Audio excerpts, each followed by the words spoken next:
You are listening to The Ben Keech Show, where every day the objective is simple. Ben will never stop fighting the fight and lighting the light on topics that affect you every day. What is going on, everybody? My name is Ben, and welcome to the Ben Keech Show. You might be some type of student, maybe college, high school, or just a student of life, or whatever you're doing. I am joined with a student today, a young man who I have known since you're like 12? 13? Yeah, about 8th grade. Yeah, 8th, 13, 14, something like that. Max Kasik has joined us today. We are going to talk about a lot of things with Max today, but Max, maybe tell everybody a little bit about yourself. Where are you from? What do you do? What's just a brief little bit before we get into the fun stuff? Yeah, no, I'm Max. Like Ben was saying, he's coached me since about 8th grade for basketball, 8th grade till about sophomore year. I let that go. I fight MMA, real big fun thing in my life. Graduate here within a week or so, and I'm going over to a community college around us to get into schooling to be a EMT. Well, good, Max. Well, let's go back. That's awesome. We're going to get into some of that in a little more detail. So let's go back to the beginning. So you have kind of an interesting events that have taken place in your life that we've talked about throughout the years. So first, you were adopted. Yes, sir. Tell what do you know about that? What do you not know about that? How's that journey been for you? Because I know you've had a lot of components to that. So tell me about that. For the most part, I always knew I was adopted out of birth. Obviously, being the only brown kid in an all-white family, Well, something you usually a giveaway. Yeah, it's usually a dead giveaway.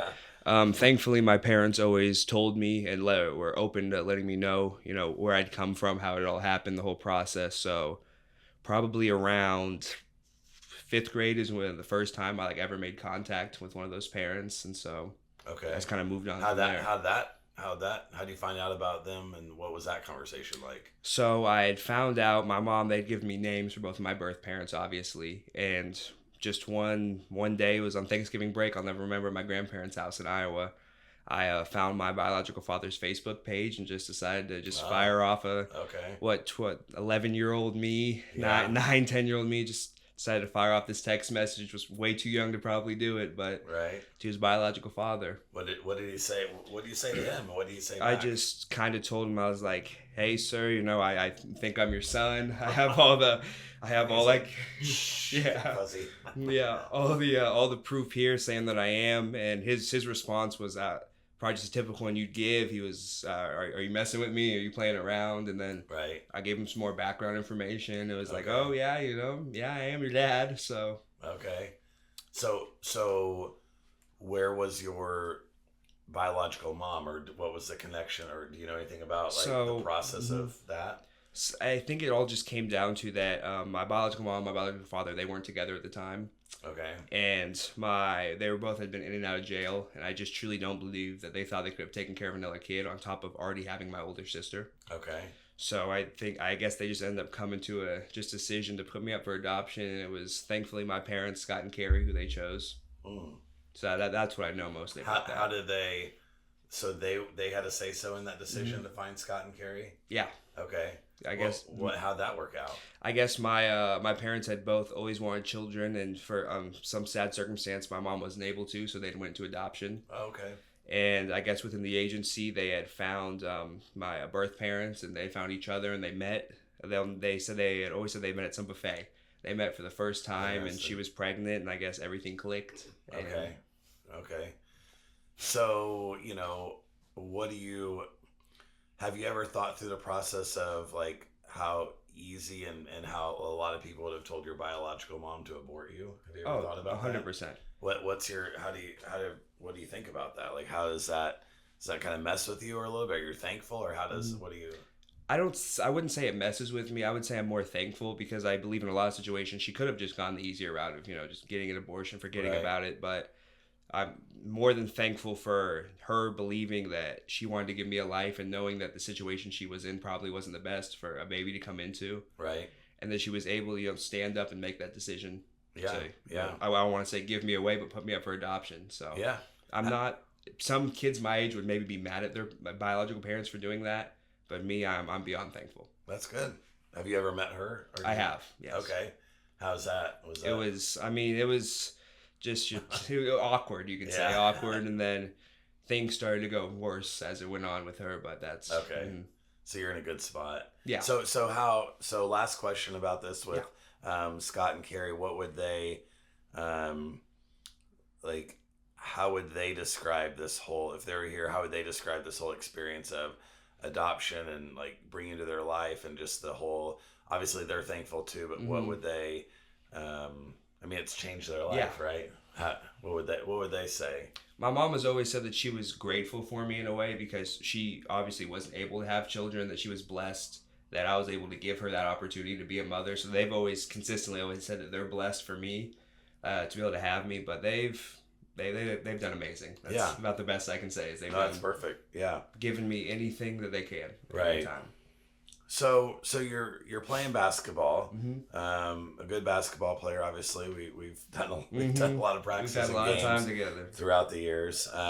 So what made you consider, your love for basketball, but then getting into bodybuilding, getting into MMA? What was that transition like for you? I felt like right after my freshman year. So going into my freshman year was a little bit rocky just due to coaching. You know how I'd always been with coaches. I've heard. And then my sophomore year hit and just things, just hit the fan, and we had a couple falling out with a couple of the coaches I was with. And I had started lifting at that time, just that summer. It was something I was really into. I loved. I could almost consider that I loved it more than basketball. I think just seeing that I had the opportunity to take on another sport that I believe I could be good at, it just left me with that opening to, maybe putting that basketball time to rest. Okay. And then, so how did MMA slide into because that's then after you're doing the bodybuilding. I remember that now. Why do you want to get your head beat in? What caused? Yeah, no, that's a great question. I was supposed to have a bodybuilding competition. It was supposed to be late last spring. And then I tore my labrum in my shoulder right before I was supposed to go into prep for it. Okay. So I had to end up getting surgery, and then I was out there for a while, and I was just watching videos, just guys just fighting, just going at it. And I'd always thought it was cool because I had buddies who have wrestled, all that. I just ended up decided getting into it, went to a gym one day, and I haven't looked back. Okay. Is, why not be big and have those muscles, but, be able to, fight with them and. Right. So how do you get into it? I mean, what's the process to even consider something like this? It seems like it's all the talk. People are it's growing in popularity. How do you even start that process? At least for me, I did. I looked around. I started just reaching out to gyms around me. I'll not name them just for privacy, but I started reaching out to gyms, and I went to a couple. They call them open mats, where they just have open days on Saturday, Sundays, just for sparring, just see what you like. And I ended up finding one down here in KC that I loved, and that's where I've been ever since. Okay. And just from there, hope with, like you said, popularity, winning more fights, you can get looks from other, big organizations, PFL, UFC. Right. Mm-hmm. So is there anything about that you're nervous about or scared about, or is there risk, or do you even see it that way? How do you view the just the possibilities of something bad happening, or losing all the time, or because you're just putting yourself out there? I view it as it's God's plan. If it's for me to win said fight, I believe everything that happens is for a reason. That reason God is putting in front of you. So I believe if I am putting in all the work that I truly need, that these good things will come to me, and these fights will go my way. And losses, a loss is a loss. You can't. Yeah. If you could go back and fix it, I think everybody would. But I think you just have to look at that positive mindset. It takes a lot. First of all, it takes a lot to step in that octagon. It takes a lot. Yeah. And not a lot of guys would. And I think knowing that to put your body out on the line, that even if you did take a loss, how much you've learned from that. Okay. That's good. I like that. So let me ask you this. So you are 17, almost 18. By the time this airs, you'll be 18. So you're right on that cusp. Yes, so then my question, you and I have talked about this in the past. So going from being, a boy to a man, and sometimes things are confusing in terms of our roles as men and what we're supposed to do, not supposed to do. What have you learned over your high school career about the type of man you want to be, and sometimes the type of boy that you haven't been, your failures, your successes? How would what have some of those things been, and how have you learned from some of those things? I think I view just definitely through my last 4 years of high school that just like being a man, it's going to, and all boys' life, I believe it comes down to the fact where you realize that no one's going to save you except for yourself.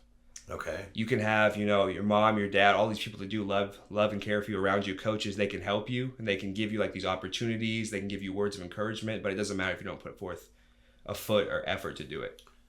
So how have you saved yourself? How have you helped yourself out as you've grown throughout the last 3-4 years? Like, what have you done for yourself? Starting even within about 7th grade, I was always the short bit. 7th grade, I was about 5'5", probably 285 pounds. Oh, you're a big boy. Yeah, I was a hefty guy. Yeah. And right when about COVID hit, my grandfather passed away. Okay. And that really just it showed me that, because I tried to lose weight in the past, but that was just through like these YouTube videos and all these things that are like supposed to help you, other people's encouragement, and I think with my grandfather passing, I just realized no one's going to do it for you. These excuses aren't going to work. So I just ended up getting to work. And by the time 8th grade came around, I lost almost 130 pounds within a year. Wow. Well, how did that happen? What do you do to lose 130 pounds? With COVID, I was really big with biking. So we were biking, me and my dad, probably close to 20-25 miles a day. Oh, wow. Yep. Okay. With a mask or without a mask? Without a mask. A good man. Yeah. Good. So what's okay? So you have. I mean, most people can never say they've lost 130 pounds. That's a massive amount. So you lose this weight. You're growing up. You have some rocky stuff with coaching and different things in 9th grade. So what did you learn about yourself? What did you discover that you needed to? How did you need to grow as an individual throughout your high school? You used to think this way, but now you think this way. What were some of those transitions? My viewpoint was a big thing. My freshman, sophomore years, I'd hide behind my parents a lot. I feel like, especially after basketball, I felt like I was done wrong, which in a way I was, but there were still things we could have worked out, and I was using all my trauma as a crutch.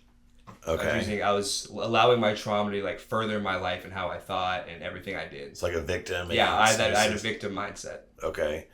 And how did you recognize that, and how do you not have that? What were the realizations that changed that?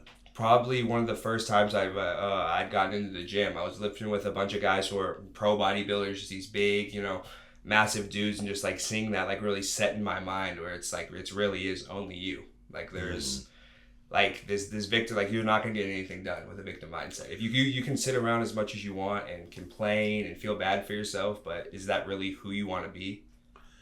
I wonder this too. I wonder, when I've seen this a lot in basketball players and just kids in general, is that at some point they feel like they're owed something, or they feel like they deserve something. So if something's not happening that they think they deserve, then they get pissed. They get that victim mentality takes over, and they feel justified in whatever their actions are.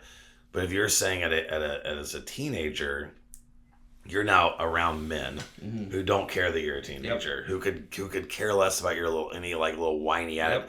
You have to grow up fast. If you're gonna hang with men, then you got to act like it. Otherwise, they want nothing to do with it. Sir. So that probably made you grow up. It did. It definitely boosted just once you hang around a bunch of just big bodybuilding guys, you'll start to reflect how the people you are who you hang out with. That's a big thing I believe in. If you hang around with people who are, say, doing the wrong thing, acting childish, you're more than likely to act like that because that's what you're around.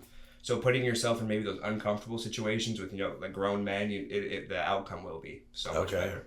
And that really has boosted me to be who I am. So do you see yourself someday, giving back in a way? You had mentioned earlier to me that you help some other people out in the MMA community. So how do you see yourself giving back to people as you get older, especially?